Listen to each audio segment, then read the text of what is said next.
In this video, we'll walk through an emulated forward collision warning system use case created in the IEEE 5G 6G Innovation Testbed. We'll demonstrate the Testbed's V2X platform covering system architecture, key components, end-to-end message flow, and live validation results. Forward collision warning, or FCW, detects imminent rear-end collision risk and alerts the driver and triggers autonomous braking using real-time vehicle-to-vehicle communication over 5G. The system calculates time to collision, or TTC, by dividing distance by relative speed. Warning levels are classified as safe, warning, or critical based on TTC thresholds.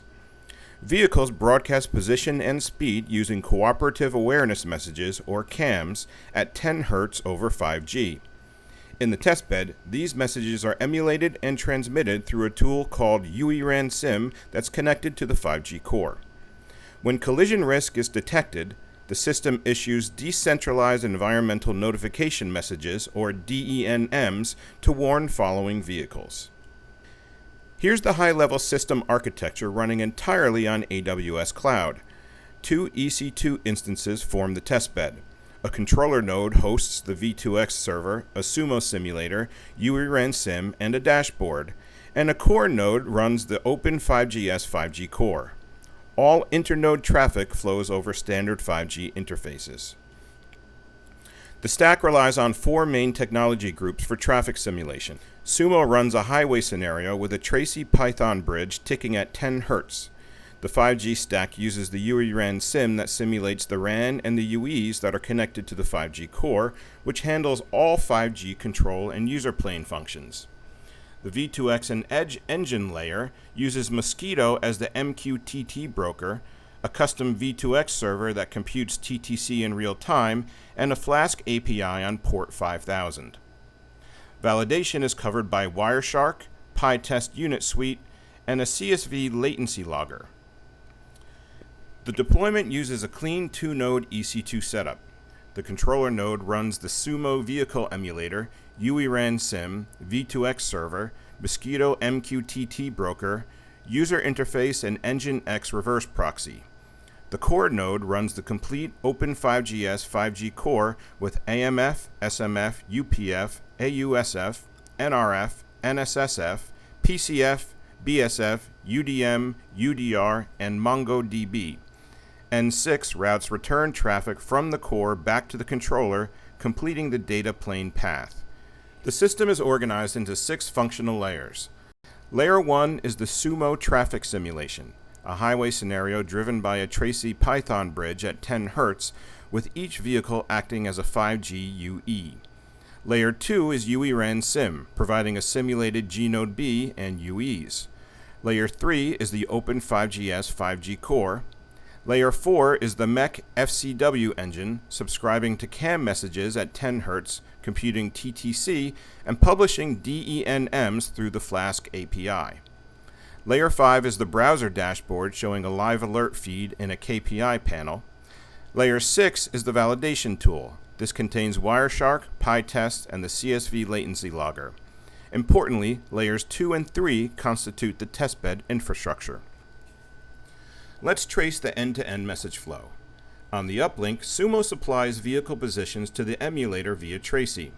The emulator publishes CAM messages over MQTT to the local Mosquito broker. These messages are tunneled through the IEEE SIM tunnel using GTPU encapsulation over UDP toward the 5G core on the N3 to N6 path and arrive at the MQTT broker. The V2X server subscribes to V2X CAM messages and processes incoming data. On the downlink, the FCW engine calculates TTC and gap. When a threshold is breached, it publishes a DENM to the V2X server. The Sumo vehicle emulator translates this into a slowdown command to the vehicle. Sumo applies the physics, TTC improves, and the feedback loop closes. This screenshot shows the live FCW application status and network tunnels. The two data tunnels, UESIM Tun 0 and 1, confirm active 5G connectivity for each simulated vehicle.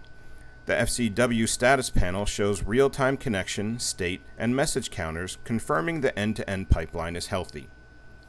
Here we see real-time safety messaging in action. CAM messages flow continuously over the 5G data tunnels at 10 Hz. When the FCW engine detects a critical TTC condition, it issues a DENM alert, visible in the alert feed, and sends the slowdown command to the vehicle.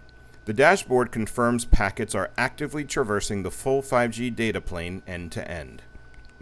The FCW algorithm is deterministic and lightweight. Time to collision equals distance divided by relative speed. 3 alert levels govern the system behavior. TTC above 4 seconds is considered safe, no action is taken. TTC between 2 and 4 seconds is considered a warning, and a DENM is generated. A TTC below 2 seconds is considered critical, and a slowdown command is issued immediately. The feedback loop is the key differentiator. If a slowdown command is published to the vehicle, the emulator calls Tracy's slowdown, Sumo applies the deceleration, and TTC recovers, completing the closed-loop safety response. Our key performance indicators target a CAM broadcast rate of 10 Hz, a critical TTC threshold of 2 seconds, end-to-end latency under 50 milliseconds, and 2 simultaneous simulated UEs. Validation runs at 3 levels. Wireshark captures N2, N3, and N6 traffic to verify GPU tunneling. The PyTest unit suite validates TTC classification logic, and the CSV latency logger records the CAM to DENM latency for KPI reporting. These screenshots confirm validation in action. The image at the top describes TCP dump output, verifying GTPU encapsulation on the N3 interface packets correctly flowing between UE-RAN SIM and the 5G core UPF. In the image at the bottom, the PyTest suite shows all TTC classification tests passing, confirming the algorithm behaves correctly across every threshold boundary. To summarize the key points of this demonstration, this is a complete, full-stack 5G V2X system running on AWS EC2. No physical hardware required. Layer 2 and 3 used UE-RAN SIM and the Open 5GS 5G core from the Testbed infrastructure. The system delivers real-time forward collision warning with TTC-based alerting in the DENM broadcast. Sumo provides intuitive visualization confirming end-to-end packet flow. All components are open source and fully instrumented for validation. Thank you for watching.